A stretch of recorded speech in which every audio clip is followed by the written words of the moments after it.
APJ. Abdul Kalam Bharat के सबसे महान वैज्ञानिकों में से एक थे। उन्हें मिसाइल मैन ऑफ इंडिया कहा जाता है क्योंकि उन्होंने भारत की मिसाइल और परमाणु शक्ति को मजबूत बनाने में सबसे बड़ी भूमिका निभाई। वे बाद में भारत के 11वें राष्ट्रपति भी बने। उनका जन्म 15 अक्टूबर 1931 को रामेश्वरम में हुआ था। उनका परिवार बहुत साधारण था। उनके पिता नाव चलाते थे और परिवार की आर्थिक स्थिति अच्छी नहीं थी। बचपन में कलाम अखबार बेचते थे ताकि घर की मदद कर सकें, लेकिन उन्होंने पढ़ाई कभी नहीं छोड़ी। विकिपीडिया जोड़ 1। उन्होंने पहले भौतिकी पढ़ी, फिर एरोनॉटिकल इंजीनियरिंग की पढ़ाई की। पढ़ाई पूरी करने के बाद वे defence research and development organisation यानी DRDO में वैज्ञानिक बने।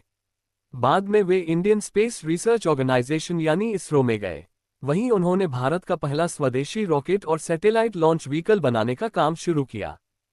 एनसाइक्लोपीडिया ब्रिटानिका जोड़ 1। भारत का पहला बड़ा रॉकेट कार्यक्रम SLV-3 था।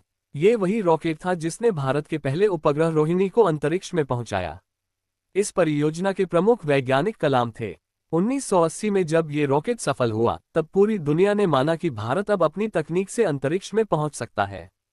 इंडियन स्पेस रिसर्च ऑर्गेनाइजेशन में उनकी सफलता के बाद ही उन्हें मिसाइल मैन कहा जाने लगा। एनसाइक्लोपीडिया ब्रिटानिका 1963-64 में कलाम अमेरिका गए थे। वहां उन्होंने नासा के कई केंद्रों का दौरा किया, जैसे Langley research centre, Goddard space flight centre और वॉलप्स फ्लाइट फैसिलिटी।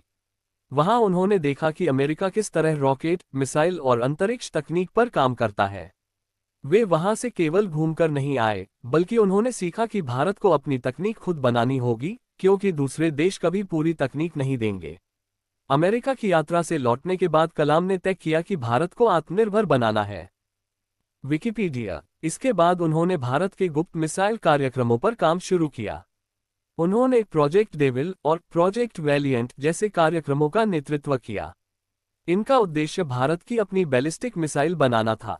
बाद में 1983 में उन्होंने भारत के सबसे बड़े मिसाइल कार्यक्रम IGMDP यानी integrated guided missile development programme की शुरुआत की। इस कार्यक्रम के तहत भारत ने कई मिसाइलें बनाई। पृथ्वी मिसाइल जमीन से जमीन पर मार करने वाली मिसाइल, अग्नि मिसाइल लंबी दूरी की बैलिस्टिक मिसाइल, आकाश मिसाइल दुश्मन के विमानों को गिराने वाली मिसाइल, नाग मिसाइल टैंकों को नष्ट करने वाली मिसाइल। विकिपीडिया। अब बात उस परमाणु बम की जिसके बारे में आपने पूछा। बहुत लोग सोचते हैं कि कलाम ने अकेले परमाणु बम बनाया, लेकिन वास्तव में उन्होंने वैज्ञानिकों की बड़ी टीम का नेतृत्व किया। भारत का पहला परमाणु परीक्षण 1974 में हुआ था, जिसे स्माइलिंग बुद्धा कहा गया।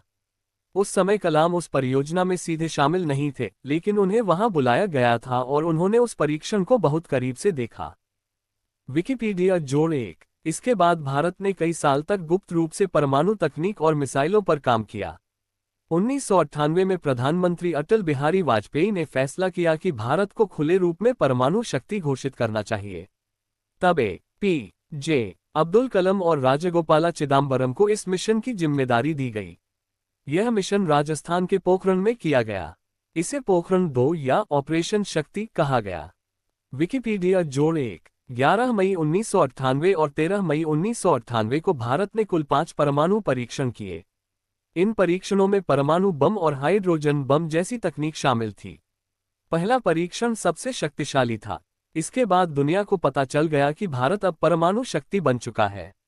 अमेरिका और कई देशों ने भारत पर प्रतिबंध लगाए, लेकिन भारत पीछे नहीं हटा। विकिपीडिया। ये परीक्षण बहुत गुप्त तरीके से किया गया था। अमेरिका के जासूसी उपग्रह लगातार भारत पर नजर रख रहे थे, इसलिए कलाम और उनकी टीम ने बहुत चतुराई दिखाई। वैज्ञानिक साधारण सेना के अफसरों की तरह कपड़े पहनकर आते जाते थे, ताकि किसी को शक न हो। उपकरण रात में ले जाए गए और पूरा काम गुप्त रखा गया। इसी कारण अमेरिका को आखिरी समय तक पता नहीं चला। रेडिट जोड़ 1। A.P.J. अब्दुल कलाम का सबसे बड़ा योगदान ये था कि उन्होंने भारत को यह विश्वास दिलाया कि हम अपनी तकनीक खुद बना सकते हैं। उन्होंने कहा था, सपने वो नहीं जो हम सोते समय देखते हैं, सपने वो हैं जो हमें सोने नहीं देते। बाद में 2002 में वे भारत के राष्ट्रपति बने। लोग उन्हें पीपल्स प्रेसिडेंट कहते थे क्योंकि वे बच्चों और युवाओं से बहुत प्यार करते थे। वे हमेशा कहते थे कि भारत का भविष्य युवाओं के हाथ में है। उन्होंने विंग्स ऑफ फायर और इग्नाइटेड माइंड्स जैसी किताबें भी लिखीं। एनसाइक्लोपीडिया ब्रिटानिका जोड़ 1।